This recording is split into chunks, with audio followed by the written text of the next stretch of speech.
ಎಲ್ರಿಗೂ ನಮಸ್ಕಾರ. ಮತ್ತೊಮ್ಮೆ GSS ಸ್ಟಡಿ ಸರ್ಕಲ್ಗೆ ಸ್ವಾಗತ.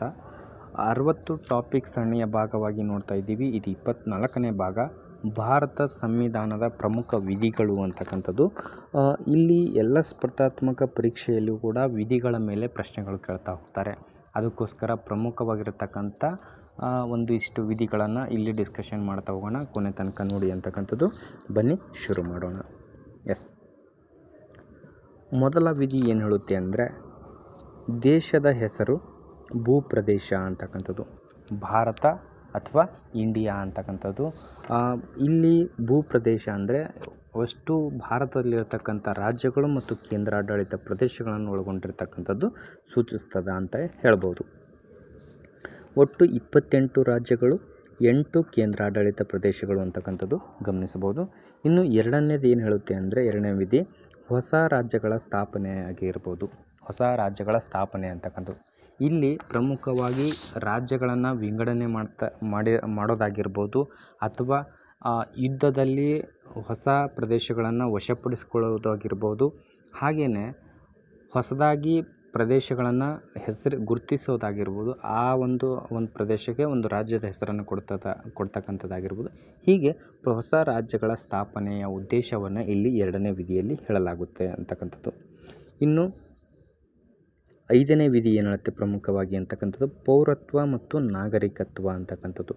ಅಂದರೆ ನಮ್ಮ ದೇಶದಿಂದ ಬೇರೆ ದೇಶದಲ್ಲಿ ಹೋಗಿ ನೆಲೆ ನಿಂತು ಅಲ್ಲಿ ಜನನ ಹೊಂದಿರತಕ್ಕಂಥವರ ಒಂದು ಪೌರತ್ವ ಆಗಿರ್ಬೋದು. ಅಲ್ಲಿರ್ತಕ್ಕಂಥವ್ರು ಭಾರತದಲ್ಲಿ ಬಂದು ಜನಿಸಿದರೆ ಅಥವಾ ಇಲ್ಲಿ ಅವರು ಪೌರತ್ವಕ್ಕೆ ಅರ್ಜಿಗಳನ್ನು ಸಲ್ಲಿಸೋದ್ರ ಮುಖಾಂತರ ಆಗಿರ್ಬೋದು. ಪೌರತ್ವ ಮತ್ತು ನಾಗರಿಕತ್ವದ ಕುರಿತು ಹೇಳ್ತಕ್ಕಂಥ ವಿಧಿ ಯಾವುದು ಅಂದರೆ ಅದು 5ನೇ ವಿಧಿ ಅಂತಕ್ಕಂಥದ್ದು. ಇಲ್ಲಿ 5ರಿಂದ 11 ವಿಧಿಗಳು ಏನಿದಾವಲ್ಲ, ಇದು ಪೌರತ್ವದ ಬಗ್ಗೆ ಹೇಳ್ತಕ್ಕಂಥ ವಿಧಿಗಳಾಗಿವೆ. ಇನ್ನು 12ನೇ ವಿಧಿ ಹೇಳುತ್ತೆ, ರಾಜ್ಯ ಎಂಬ ಪದದ ಅರ್ಥವನ್ನು ತಿಳಿಸ್ತಕ್ಕಂಥದ್ದು. ರಾಜ್ಯವೆಂಬ ಪದದ ಅರ್ಥವನ್ನು ಈ 12ನೇ ವಿಧಿಯನ್ನು ತಿಳಿಸ್ತದೆ. ಈ 12ನೇ ವಿಧಿಯಿಂದ 35ನೇ ವಿಧಿಯವರೆಗೆ ನಾವು ಮೂಲಭೂತ ಹಕ್ಕುಗಳನ್ನು ಕಾಣಬಹುದು. ಇನ್ನು 14ನೇ ವಿಧಿಯನ್ನು ನೋಡ್ತೀವಿ, ಕಾನೂನಿನ ಮುಂದೆ ಸಮಾನತೆ ಮತ್ತು ಸಮಾನ ರಕ್ಷಣೆ ಅಂತಕ್ಕಂಥದ್ದು.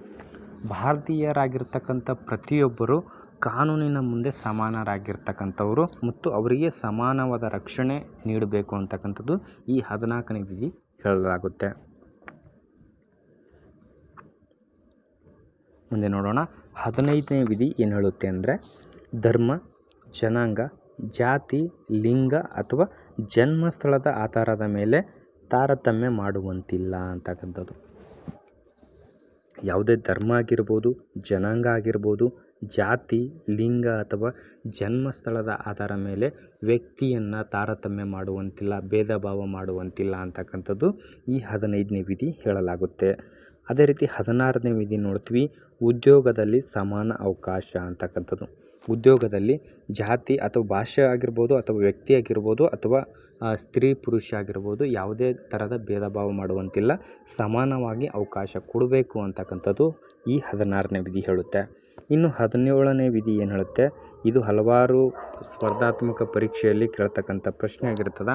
17ನೇ ವಿಧಿ ಏನನ್ನು ಹೇಳುತ್ತೆ ಅಂತಕ್ಕಂಥದ್ದು, ಇದು ಅಸ್ಪೃಶ್ಯತೆಯನ್ನು ಆಚರಣೆ ಮಾಡುವುದು ನಿಷೇಧ ಅಂತಕ್ಕಂಥದ್ದು ಹೇಳುತ್ತೆ. ಅಸ್ಪೃಶ್ಯತೆ ಆಚರಿಸುವುದು ಒಂದು ನಿಷೇಧ ಮಾಡಬೇಕು ಅಂತಕ್ಕಂಥದ್ದು. ಅಸ್ಪೃಶ್ಯತೆ ಯಾರೂ ಕೂಡ ಆಚರಣೆ ಮಾಡಬಾರ್ದು ಅಂತಕ್ಕಂಥದ್ದು ಇಲ್ಲಿ 17ನೇ ವಿಧಿ ಹೇಳುತ್ತೆ.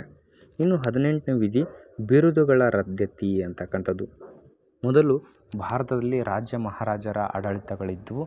ಆ ಒಂದು ಆಡಳಿತ ಕೊನೆಗೊಂಡ ನಂತರ ಪ್ರಜಾಪ್ರಭುತ್ವ ಆಡಳಿತ ಬಂದಿರುವುದರಿಂದ ಈ ಬಿರುದುಗಳು ಇತ್ತಲ್ಲ ರಾಜ್ಯ ಮಹಾರಾಜರಿಂದ, ಆ ಬಿರುದುಗಳ ರದ್ದತಿ ಮಾಡಬೇಕು ಅಂತಕ್ಕಂಥದ್ದು ಈ 18ನೇ ವಿಧಿ ಹೇಳಲಾಗುತ್ತದೆ ಅಂತಕ್ಕಂಥದ್ದು. ಇನ್ನು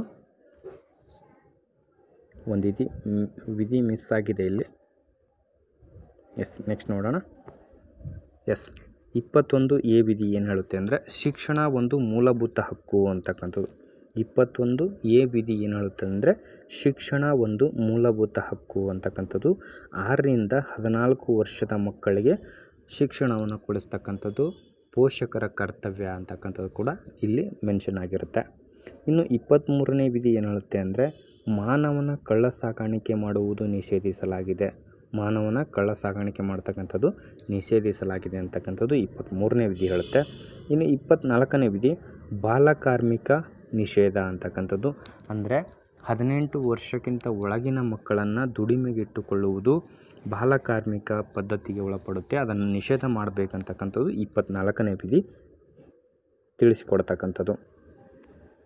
ಇನ್ನು 25ನೇ ವಿಧಿ ಏನು ಹೇಳುತ್ತೆ ಅಂದರೆ ಧರ್ಮವನ್ನು ಸ್ವೀಕರಿಸುವ ಮತ್ತು ಪ್ರಚಾರ ಮಾಡುವ ಸ್ವಾತಂತ್ರ್ಯ ಅಂತಕ್ಕಂಥದ್ದು. ಯಾವುದೇ ವ್ಯಕ್ತಿಯಾಗಿರಲಿ ಯಾವುದೇ ಧರ್ಮವನ್ನು ಸ್ವೀಕಾರ ಮಾಡಬಹುದು ಮತ್ತು ಆ ಧರ್ಮದ ಪ್ರಚಾರವನ್ನು ಮಾಡಬಹುದು ಅಂತಕ್ಕಂಥದ್ದು ಒಂದು ಸ್ವಾತಂತ್ರ್ಯ ಈ 25ನೇ ವಿಧಿಯಲ್ಲಿ ನೀಡಲಾಗಿದೆ. ಇನ್ನು 29ನೇ ವಿಧಿ ಅಲ್ಪಸಂಖ್ಯಾತರ ಹಿತರಕ್ಷಣೆ ಅಂತಕ್ಕಂಥದ್ದು. ಅಂದರೆ ಜನಸಂಖ್ಯೆಯಿಂದ ಕಡಿಮೆ ಇರತಕ್ಕಂಥ ಒಂದು ಸಮುದಾಯವನ್ನು ಅವರ ಹಿತರಕ್ಷಣೆಯನ್ನು ಮಾಡಬೇಕು ಅಂತಕ್ಕಂಥದ್ದು 29ನೇ ವಿಧಿ ಹೇಳುತ್ತೆ. ಇನ್ನು 32ನೇ ವಿಧಿ ಸಂವಿಧಾನದ ಪರಿಹಾರದ ಹಕ್ಕು ಅಂತಕ್ಕಂಥದ್ದು. ಯಾವುದೇ ಒಂದು ಸಂವಿಧಾನದ ವಿಧಿಗಳಿಗೆ ಅಥವಾ ಮೂಲಭೂತ ಹಕ್ಕುಗಳಿಗೆ ಚ್ಯುತಿ ಬಂದಾಕಾರ ಈ 32ನೇ ವಿಧಿಯ ಮೂಲಕ ಸುಪ್ರೀಂ ಕೋರ್ಟ್ನಲ್ಲಿ ಮತ್ತು 226ನೇ ವಿಧಿ ಮೂಲಕ ಹೈಕೋರ್ಟ್ಗಳಲ್ಲಿ ರೀಟ್ಗಳನ್ನು ಸಲ್ಲಿಸಬಹುದು ಅಂತಕ್ಕಂಥದ್ದು. ಭಾರತ ಸಂವಿಧಾನದಲ್ಲಿ 5 ರೀತಿಯ ರೀಟ್ಗಳನ್ನು ಕೊಡಲಾಗಿದೆ. ಆ ಒಂದು ವಿಚಾರಕ್ಕೆ ಸಂಬಂಧಪಟ್ಟಂತೆ ರೀಟ್ಗಳನ್ನು ಸಲ್ಲಿಸುವ ಮೂಲಕ ನ್ಯಾಯವನ್ನು ಪಡೆದುಕೊಳ್ಬೋದು ಅಂತಕ್ಕಂಥದ್ದು ಮೆನ್ಷನ್ ಮಾಡಲಾಗಿದೆ. ನೆಕ್ಸ್ಟ್ ನೋಡೋಣ. ಆರ್ಟಿಕಲ್ 39A ಅಂತಕ್ಕಂಥದ್ದು ಸಮಾನ ನ್ಯಾಯ ಮತ್ತು ಉಚಿತ ಕಾನೂನು ನೆರವು ಅಂತಕ್ಕಂಥದ್ದು. ಇದು ರಾಜ್ಯ ನಿರ್ದೇಶಕ ತತ್ವಗಳಲ್ಲಿ ಬರ್ತಕ್ಕಂಥದ್ದು. ಸಮಾನ ನ್ಯಾಯ ಮತ್ತು ಉಚಿತ ಕಾನೂನು ನೆರವು ಅಂತಕ್ಕಂಥದ್ದು ಇದು ಎಲ್ಲರಿಗೂ ಸಿಗಬೇಕಂತಕ್ಕಂಥದ್ದು. ಗಾಂಧೀಜಿಯವರ ರಾಮರಾಜ್ಯದ ಕನಸು ಕೂಡ ಈ ರಾಜ್ಯ ನಿರ್ದೇಶಕ ತತ್ವಗಳ ಮೇಲೆ ನಿಂತಿದೆ ಅಂತಕ್ಕಂಥದ್ದು ಪ್ರತಿಪಾದಿಸುತ್ತೆ. ಇನ್ನು ಅನುಚ್ಛೇದ 40 ಅಂತಕ್ಕಂಥದ್ದು ಗ್ರಾಮ ಪಂಚಾಯಿತಿಗಳ ಸಂಘಟನೆ ಅಂತಕ್ಕಂಥದ್ದು. ಗ್ರಾಮ ಪಂಚಾಯಿತಿಗಳ ಮೂಲಕ ರಾಜ್ಯದ ಅಭಿವೃದ್ಧಿ ಅಂತಕ್ಕಂಥದ್ದು ಹಳ್ಳಿಗಳಿಂದ ಸಿಟಿ ಅಂತ ಹೇಳ್ತೀವಲ್ಲ ಹಾಗೆ ಹಳ್ಳಿಗಳಲ್ಲಿ ಅಭಿವೃದ್ಧಿ ಮಾಡೋದಕ್ಕೋಸ್ಕರ ಒಂದು ಪಂಚಾಯಿತಿಯನ್ನು ಸ್ಥಾಪನೆ ಮಾಡಬೇಕಂತಕ್ಕಂಥದ್ದು. ಬಲವಂತ್ ರಾಯ್ ಮೆಹ್ತಾ ಸಮಿತಿಯ ಶಿಫಾರಸು ಮೇರೆಗೆ 3 ರೀತಿಯ ಪಂಚಾಯಿತಿಗಳನ್ನು ಶಿಫಾರಸು ಮಾಡ್ತಾರೆ. ಒಂದು ಗ್ರಾಮ ಮಟ್ಟದಲ್ಲಿ ಗ್ರಾಮ ಪಂಚಾಯಿತಿ, ತಾಲೂಕು ಮಟ್ಟದಲ್ಲಿ ತಾಲೂಕು ಪಂಚಾಯಿತಿ, ಜಿಲ್ಲಾ ಮಟ್ಟದಲ್ಲಿ ಜಿಲ್ಲಾ ಪಂಚಾಯಿತಿ ಅಂತಕ್ಕಂಥದ್ದು ನೋಡ್ತಾ ಇರ್ತೀವಿ. ಹಾಗೆ 41ನೇ ವಿಧಿ ಏನು ಹೇಳ್ತಾರೆ ಲೇಖನ 41 ಅಂತ ನೋಡ್ತೀವಿ ಅಥವಾ ಆರ್ಟಿಕಲ್ 41 ವಿಧಿ 41 ಎಲ್ಲ ಒಂದೇ.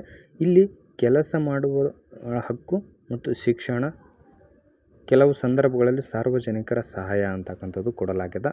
ಕೆಲಸ ಮಾಡುವ ಹಕ್ಕು ಪ್ರತಿಯೊಬ್ಬರಿಗಿರುತ್ತೆ. ಶಿಕ್ಷಣ ಮತ್ತು ಕೆಲವು ಸಂದರ್ಭಗಳಲ್ಲಿ ಸಾರ್ವಜನಿಕ ಸಹಾಯ ಅಂತಕ್ಕಂಥದ್ದು ಕೂಡ ಇಲ್ಲಿ ನಾವು ನೋಡಬಹುದು. ಇನ್ನು ಲೇಖನ 44 ಏನು ಹೇಳುತ್ತೆ ಏಕರೂಪ ನಾಗರಿಕ ಸಂಹಿತೆ ಅಂತಕ್ಕಂಥದ್ದು. ಇದು ಗೋವಾದಲ್ಲಿ ಮಾತ್ರ ಅನ್ವಯಿಸುತ್ತದೆ ಅಂತಕ್ಕಂಥದ್ದು ಇಲ್ಲಿ ಮೆನ್ಷನ್ ಆಗಿದೆ. ಇತ್ತೀಚೆಗೆ ಏಕರೂಪ ನಾಗರಿಕ ಸಂಹಿತೆ ಮತ್ತೊಂದು ರಾಜ್ಯ ಅಳವಡಿಸಿಕೊಂಡಿದೆ. ಅದು ಯಾವ ರಾಜ್ಯ ಅಂತಕ್ಕಂಥದ್ದು ಕಮೆಂಟ್ ಬಾಕ್ಸ್ನಲ್ಲಿ ಕಮೆಂಟ್ ಮಾಡಿ.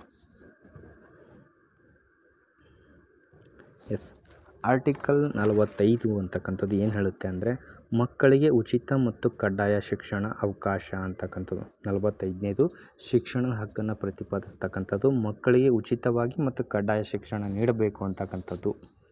ಪ್ರಸ್ತುತತೆಯಲ್ಲಿ ನೋಡ್ತಿದ್ದೀವಿ ಖಾಸಗಿ ಶಿಕ್ಷಣ ಸಂಸ್ಥೆಗಳು ಅತಿ ಹೆಚ್ಚಾಗಿರುವುದರಿಂದ ಉಚಿತ ಶಿಕ್ಷಣ ಎಲ್ಲಿ ಅಂದರೆ ಸರ್ಕಾರಿ ಶಾಲೆಗಳಲ್ಲಿ ಮಾತ್ರ ಇದೆ ಅಂತಕ್ಕಂಥದ್ದು.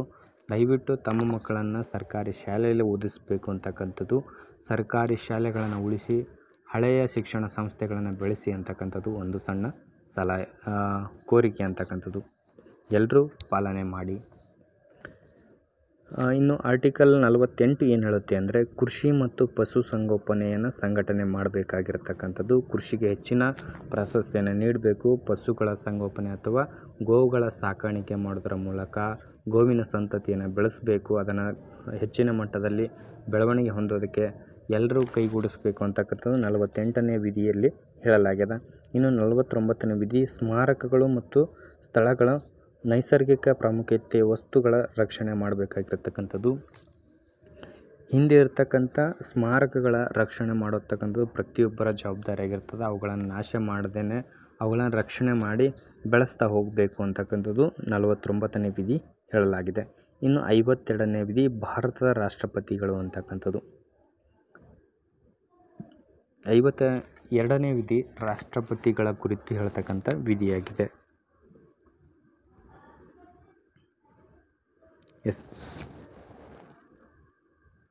ಇನ್ನು 54ನೇ ವಿಧಿ ಅಧ್ಯಕ್ಷರ ಚುನಾವಣೆ ಅಂತಕ್ಕಂಥದ್ದು. ಅಂದರೆ ರಾಷ್ಟ್ರಪತಿಗಳ ಚುನಾವಣೆಯನ್ನು ನಡೆಸಬೇಕು, ಯಾವ ರೀತಿಯಾದಂಥ ಚುನಾವಣೆಯನ್ನು ನಡೆಸಬೇಕು ಅಂತಕ್ಕಂಥದ್ದು ಸಲಹೆ ಸೂಚನೆಗಳು ಈ 54ನೇ ವಿಧಿಯಲ್ಲಿ ಹೇಳಲಾಗಿದೆ. ಇನ್ನು 61ನೇ ವಿಧಿ ಅಧ್ಯಕ್ಷರ ದೋಷಾರೋಪಣೆ ಕಾರ್ಯವಿಧಾನ ಅಂತಕ್ಕಂಥದ್ದು.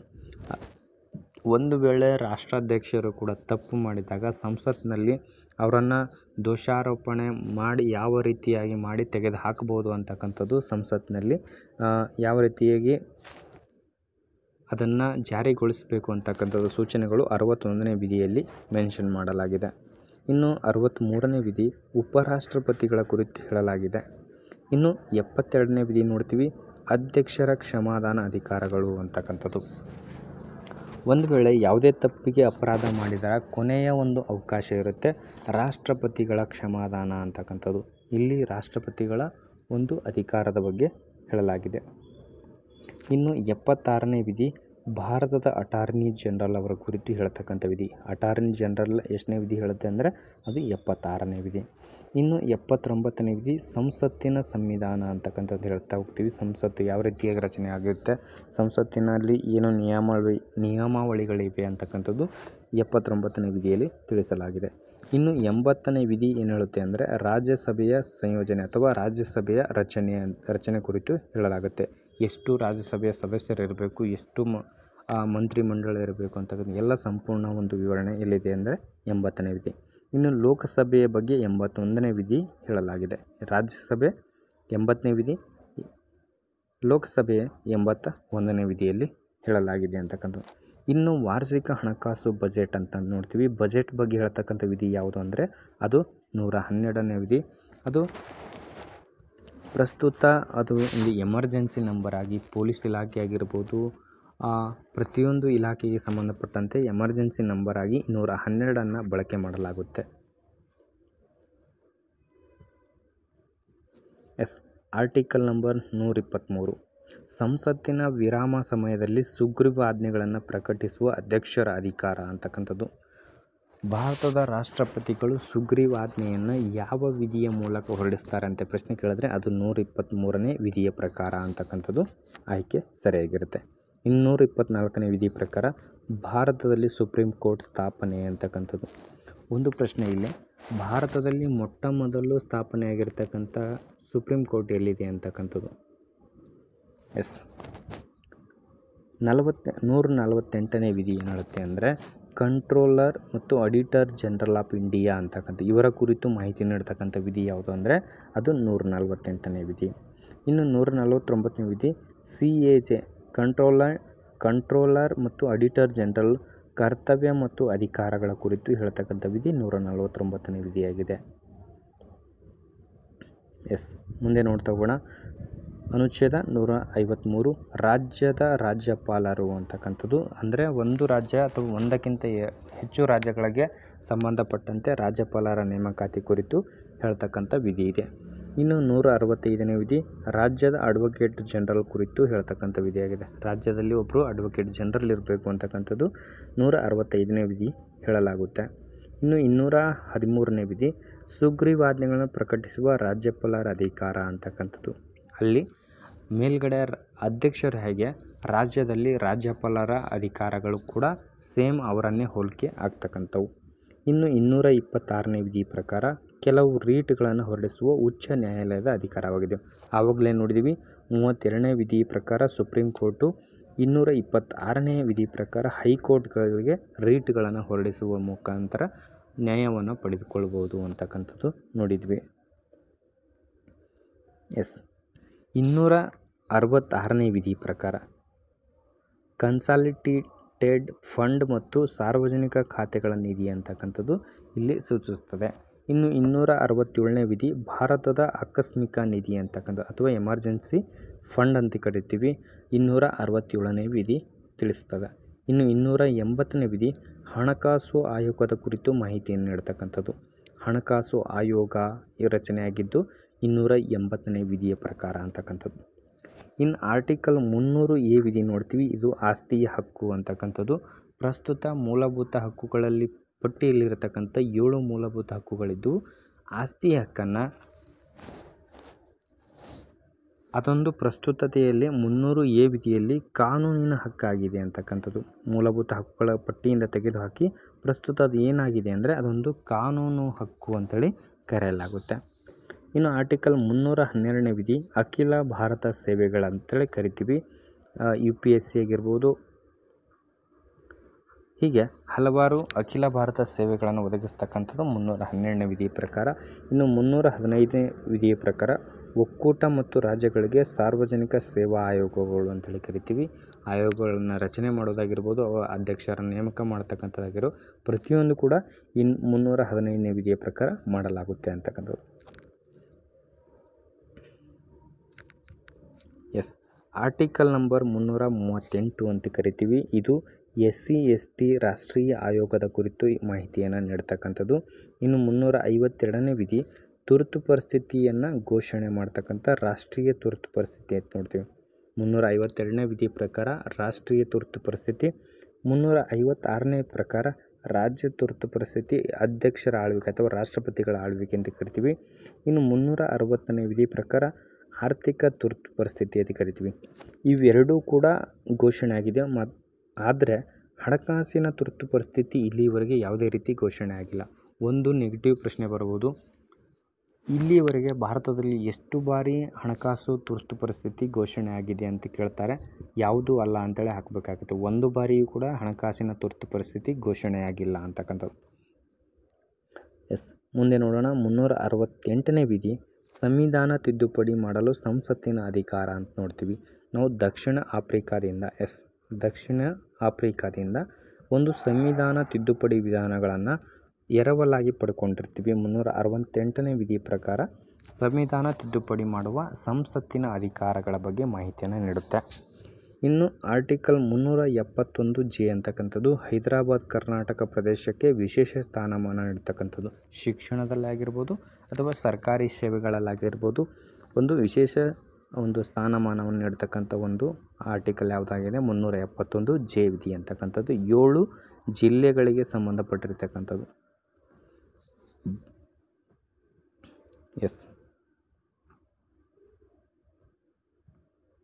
ಆತ್ಮೀಯ ಸ್ಪರ್ಧಾ ಮಿತ್ರರೇ, ಇಲ್ಲಿಯವರೆಗೆ ಭಾರತ ಸಂವಿಧಾನದ ಪ್ರಮುಖ ವಿಧಿಗಳನ್ನು ನೋಡ್ತಾ ಬಂದಿದ್ದೀವಿ. ಮುಂಬರುವ ಅವಧಿಯಲ್ಲಿ ಮತ್ತೊಂದು ವಿಷಯದೊಂದಿಗೆ ನಿಮ್ಮ ಮುಂದೆ ಬರ್ತೀವಿ. ಅಲ್ಲಿವರೆಗೆ ನಮ್ಮ ಚಾನಲ್ ನೋಡಿದ್ದಕ್ಕೆ ಧನ್ಯವಾದಗಳು.